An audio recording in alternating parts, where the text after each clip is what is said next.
The following program is sponsored by Jewish Federation of Palm Beach County and the generous gifts of these contributors.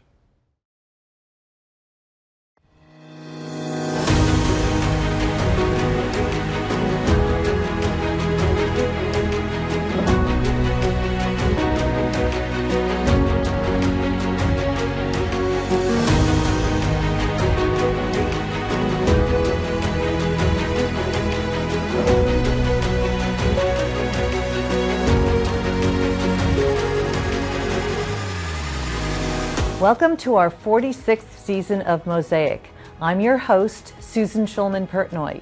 Mosaic is Jewish Federation of Palm Beach County's weekly news magazine, exploring the most critical issues facing Jews here and around the world.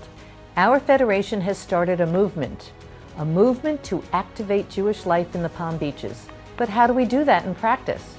We'll talk to the community connectors who are working to turn ideas into action. That's today on Mosaic.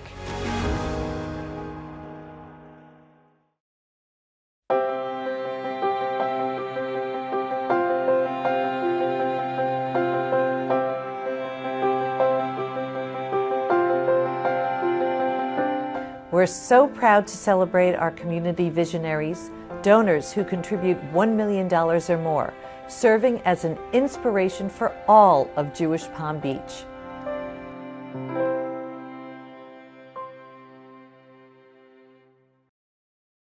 Since October 7th, we have seen our community come together in ways we could not have anticipated. And that's what led to the Activating Jewish Life movement. The Activate Jewish Life movement is a first of its kind, intends to connect with families with children, to connect with teens, to connect with young adults, and ensure that they always feel as though they're part of something larger than themselves, being part of a larger Jewish community. It's such a unique opportunity to be able to launch a bold initiative just like this. The Activate Jewish Life movement is going to be a game changer. However people want to engage with Jewish life, we want to make sure that we are providing them with an opportunity to engage in ways that have relevance and meaning for them. Thanks to our partners in the Jewish community and our Federation agencies, what an opportunity we have to change the face of Jewish life.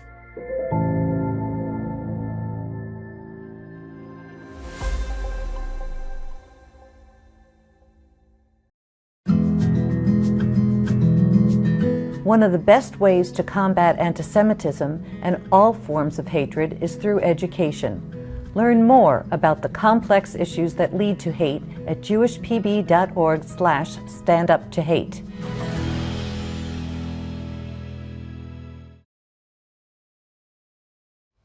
Welcome back. Today we're talking about connecting our community, and joining us is Federation's Vice President of Community Engagement, Whitney Cherner, and Connections Officer, Arissa Jackowitz. Very nice to have you joining us today. Thank you so much for having us. So can you start by explaining your roles at Federation? Whitney, you want to start? Sure. So I'm the Vice President of Community Engagement, and so all of our community engagement programs and initiatives fall under me. One of them is Community Connections, which we're here to talk about today. But I also have Career and Community Resources, Family Engagement, which includes PJ Library and PJ Our Way, Cole Jewish Volunteer Center, Pride, and I'm trying to think, Scholarships, Hebrew Free Loan, and Israel Experiences. Wow, our Federation really offers a tremendous amount of community services. We're really committing to meeting people where they are and then providing the resources that they need. It's terrific that we have this, and you at the helm. That's wonderful. Thank you. Arissa, how about your new position? My position is Family Engagement Officer, specifically focusing on the Community Connections program under Whitney. That's great. So can you really explain what Community Connection is? Absolutely. My job is in our entire 900 square miles of a service area that we have for Federation to find parents and individuals who want to take charge of their Judaism and bring it into their hyper-local communities. So yes, while our community is massive, we are targeting Lake Worth, we're targeting Wellington, Royal Palm Beach, West Palm Beach, Palm Beach Gardens, Jupiter, Tequesta, the Treasure Coast, Boynton Beach, just to bring Judaism to where the people are. And why is that so important today? Well, I think especially after October 7th, we saw this surge of individuals really wanting to connect with their Jewish identity. And so what we saw is there was the need, there was the desire, but there wasn't necessarily the tool or resource to do that. And so by creating the Connections program, we have individuals out in the community, as Arissa said, both family and individual, who can start that conversation, meet people where they are, and then at some point also provide those resources or warm handoffs to the larger Jewish community. You know, you talk about providing these services, and the geographical component is so vast. I mean, from the Treasure Coast down to Boynton, it's and out to Wellington. How do you control that? How do you reach everybody? We really have looked at the demographics throughout the community. So Federation has turned into kind of this research-driven culture where we measure impact. So we're really aware of what our community looks like. And with the connectors, they kind of embrace these certain identities that speak to specific demographics. So we'll have young adult connectors in various points in our community. We'll have a connector that perhaps is specific to the Treasure Coast, who we'll be speaking with later, or to West Boynton Beach. And so we've really tried to understand what does our community look like and find connectors that match those identities. How do you find these connectors? So the first connector we actually found at a random PJ Library play date that I had planned when we were just kind of building the program and testing it out, just as a random pilot in that one area where there was no, there was only one temple, there's no JCC, really looking for somewhere where there's not much Jewish life happening. And that's how we started in the Treasure Coast. And I met Danielle, who we're going to see later, at this Passover in the Park play date. And we started talking, and I met all the other families that came. There was a huge response, like, I didn't even know that there were other Jews here. And I ended up reaching back out to some of the families, because part of this is following up and seeing, what is it that you're looking for? And I had reached out to her about doing another program in the Treasure Coast, and she kind of took it away, like, not in a bad way, but she was like, oh, well, what if instead of this, what if we did it this way? And what if we incorporated this activity? And I was like, you know what? I think that's a great idea. I think we should do all of that. Would you like to spearhead it with me? And that kind of began our really beautiful relationship into bringing more Jewish life into the Treasure Coast. Wow. How much have you done in other areas? So we have officially onboarded. Danielle was our first and our pilot for a year to really test it out, test the water, see what worked, see what didn't. And now we have just fully onboarded 12 connectors. Wow. As of January 22nd was their last training. And so now they're all out in the community having their coffee dates, doing their play dates, doing their family-centered programming, their parents' night out. And we're really just exploring and experimenting and trying and meeting people where they are to bring Judaism alive in a way that they don't know about yet. Arissa, how do people get involved in the program? There's a few different ways to get involved. The first one is to email me at communityconnections@jewishpalmbeach.org. That will filter to me, and then I will filter those requests out to the connectors that they would be best fit for, depending on what they're looking for or their identity. Another way is word of mouth. Let's say that a connector invites, one person to come to their book club, and then they can say, bring a friend with you. Bring somebody who'd be interested in doing this as well. And then that kind of bridges that gap and between they come, which I'm our connector so and impressed. somebody new. It's really beautiful. So our connector actually in the Lake Worth area, our community connector, is doing a book club. That is her first program, and she's doing it, and she invited 10 acquaintances to come into her home, and they were going to read this book together about the Holocaust. And as we plan it, I meet with the connectors every single week to talk about their plans, their coffee dates, Shabbat magic. There's so much to this program. But we talk about how are they going to reach more people? How are they going to have those connections? And so, we go back to, you're going to invite 10 people that you know of, but you don't really know well. And then they're going to invite 10 of their friends. one each to come Right. with them. And we'll fund the books, we'll fund the program, the snacks, the tea, the coffee. And we really built out the whole program for them from start to finish. So she chose a Holocaust story to read. But then we're going to follow it up by connecting it to Cole Jewish Volunteer Center and Jewish Family Services to actually talk with survivors and help them. That's fabulous. You know, we also support One Table. We have a partnership with One Table, so I would think that that's a natural for community Absolutely. connectors to do Shabbat dinners.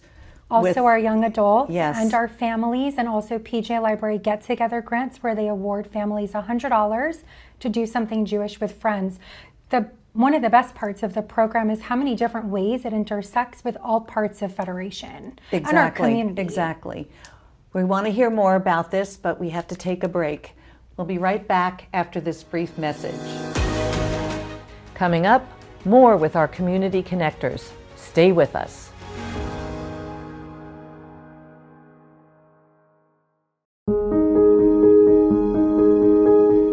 Israel's economic security is at risk.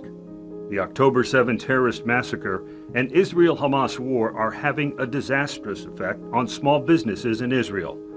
Now there's a way for you to help safeguard the financial stability of millions of people. Visit jewishpb.org/loansdonate or scan this QR code to learn about Federation's Israel Emergency Relief Business Loan Program.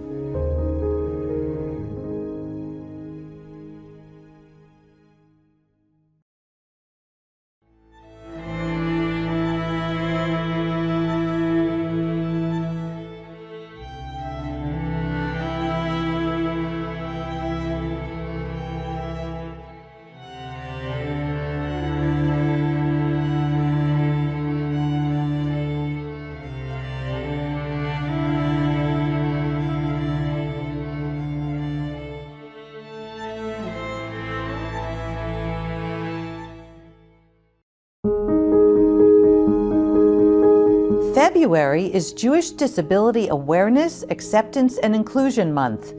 Jewish Federation and the Jewish Disabilities Network are committed to the inclusion of people with disabilities in our community. Learn more at jewishpb.org/JDN.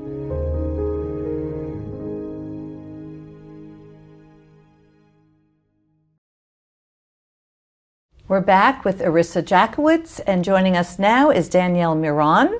Welcome to Mosaic. She's a community connector. Danielle, how did you originally connect with our Federation?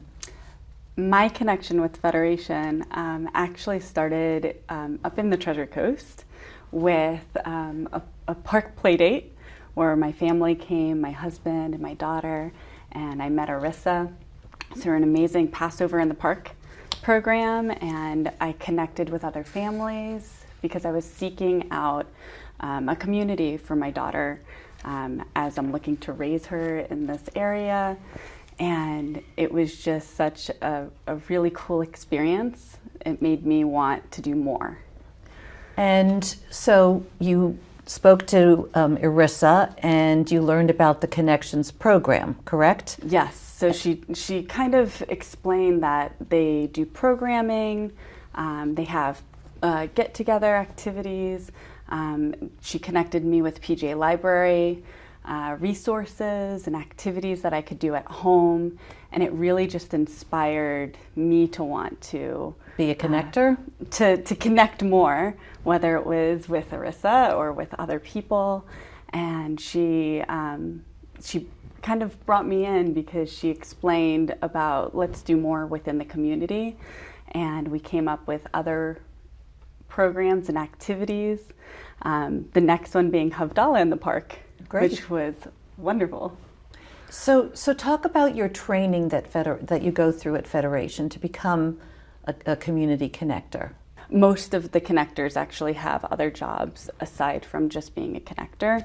They have diverse backgrounds, so we met 3 times, and we really learned a lot more about what does it mean to connect with others, how to do that. How to find people within the community, because it's such an organic process, along with getting the additional resources, learning more about what the Federation has access to, and what we can show our community that the Federation has to be able to connect to each other, to connect more to their Jewish identity, and to give them the resources that they need. I just want to jump in and say that we learned a lot through Danielle's progress in her year in the Treasure Coast as our family connector. We have two kinds of connectors. Family connectors, which is more involved in connecting families with children together and really raising your children with Judaism in a way that works for that family. And then we have our community connectors, which are more individual based, whether it's couples or just empty nesters or young adults, grandparents, anybody else looking to connect without a child in the home, living in the home. And for this training, it was a 3-part process, technically 4. 3-part process where we really delved into their Jewish identity, like how do they relate to Judaism as a whole? And then it progressed in how do we build relationships with people? What's the science behind relationship building? Why do people crave it so much? How important is it for our mental health to have friendships and connections built around our values? And from there, then it took a turn into what exactly is it to be a connector? What are the expectations? What are, the transactional pieces? How many coffee dates? How many programs? But also, how do you talk to somebody in a way where it doesn't make them feel uncomfortable or like you're asking them for something? It's really just, let's be family. Let's be friends. Let's, be together in a way that brings everybody joy. I have the chills. That brings everybody joy, but also keeps Judaism alive. Because at the end of the day, that's what we want to do. Yes. Is we want that for our thriving community. Our third training was really about the programs that, we can throw as party planners and as connectors, and also tying it all back to Federation and the greater community. What's available? The JCC has one big programs, and we should be inviting families and individuals to go to those programs as well as building our own. It sounds remarkable and a wonderful program. Danielle, can you give us an example of something that you've done as a connector that's near and dear to your heart? So as a whole, I feel like the Treasure Coast has such an impact now with all of the connections and all of the celebrations that we're having as a group. But it makes me think about one family in particular. We met with one of the things that we start out with as a coffee connection, where we go on a coffee date. And we met just to learn a little bit more about the family. What are they looking for in their needs? And this mother shared with me how she is in an interfaith relationship, but she doesn't feel so connected because she doesn't have her family here. She doesn't have the resources or the knowledge to really teach Judaism in her home the way that she would like. She also had just moved, so she didn't have a network of other families or other people to reach out to have her children play and get together with. We provided her opportunities to meet other families. We provided her programming that touched on value-based Judaism, so she understood the foundations. We also spoke, I'm going to jump in for a second because Danielle is now getting to the point of the beauty of this, and that is that Danielle opened her home and invited this family to come and experience a Shabbat with her and her family so that she could teach her the tools necessary to do the 3 blessings and to bless her children. And then I'll let you keep going. Yeah, and that was one of the ways that we welcomed them to the community. We invited them into our home. We shared Shabbat together. We taught her husband what Shabbat meant and how they could bring it home. One of the things that we do with my daughters when we do the blessings over the candles, we count and then we do peekaboo when we see the lights and we say peekaboo Shabbat. And so it was something they actually took with them back to their home. But the feedback we got actually was so impactful from the husband. So my husband likes to say he's the dad connector of the Treasure Coast. Oh, I love that. He's very jealous.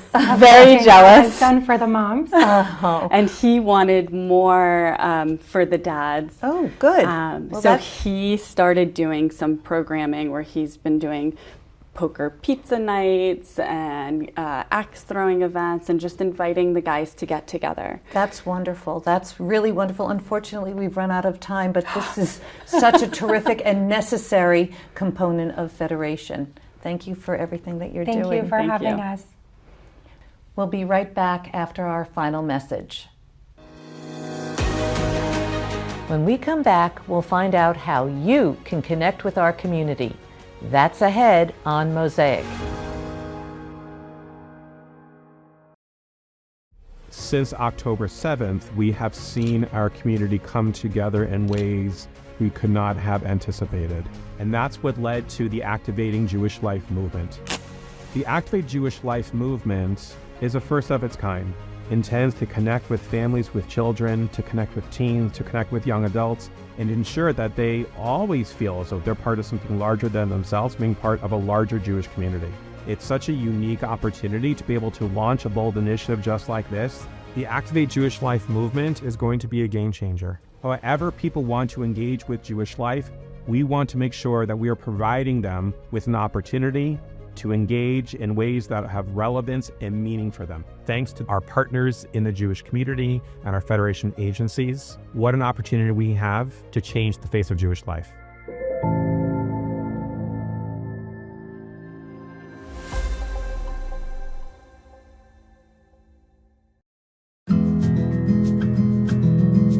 Did you know that you can now enjoy Mosaic on the go?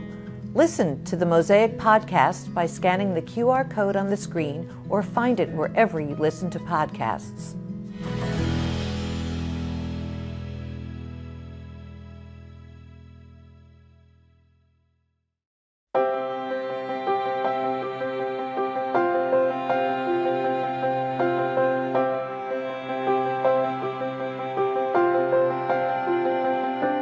We're so proud to celebrate our community visionaries, donors who contribute $1 million or more, serving as an inspiration for all of Jewish Palm Beach.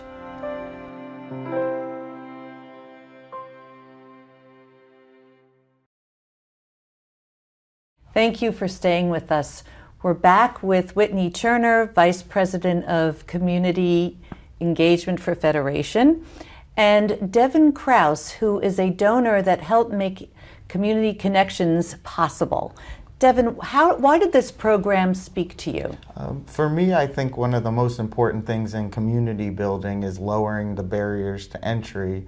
And when we first heard of the program, I just thought it was an amazing way to meet people in places where they're comfortable and start the conversation and bring information to them that they could then take, use, make friends, make connections that would lead them further into the community or just help them in their current state. I mean, I think even just the small community is as an essential item. So, absolutely, Whitney.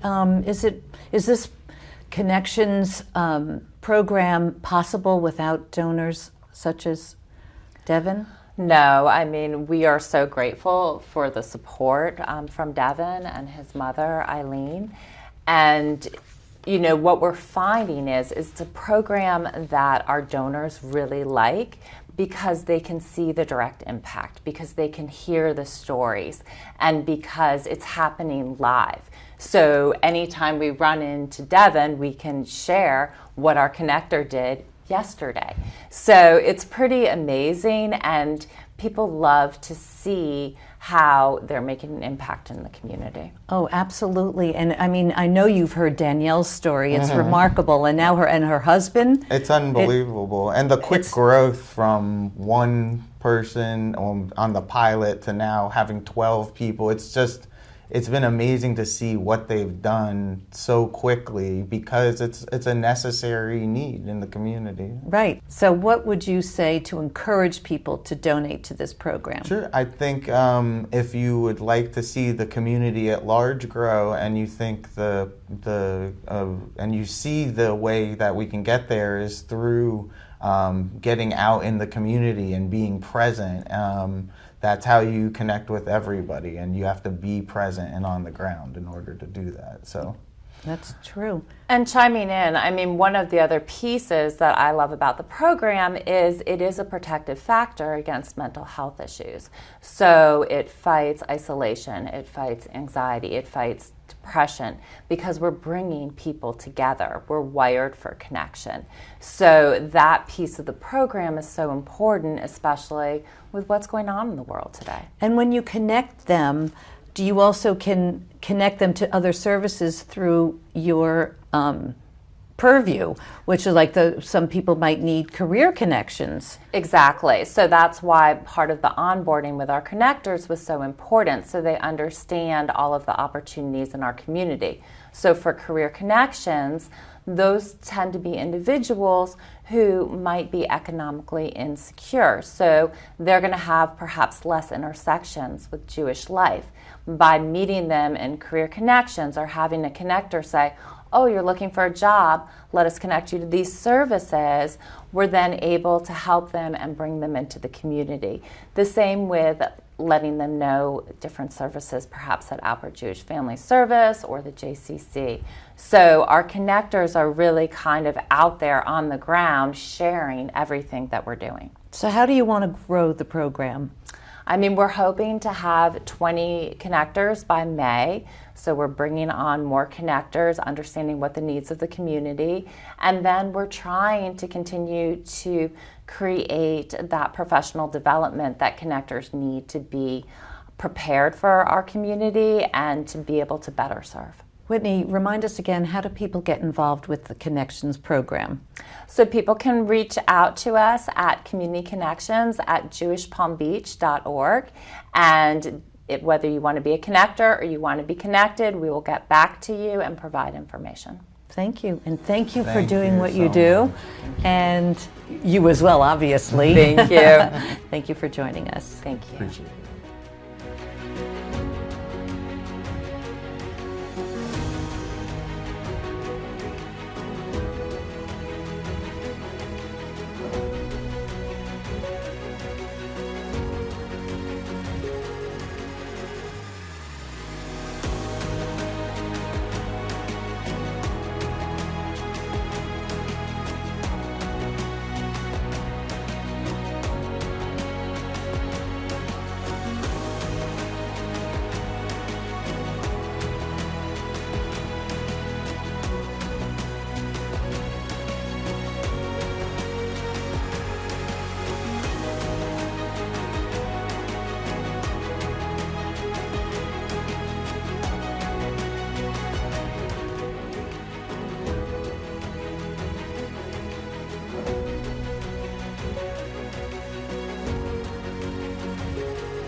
This program is sponsored by Jewish Federation of Palm Beach County.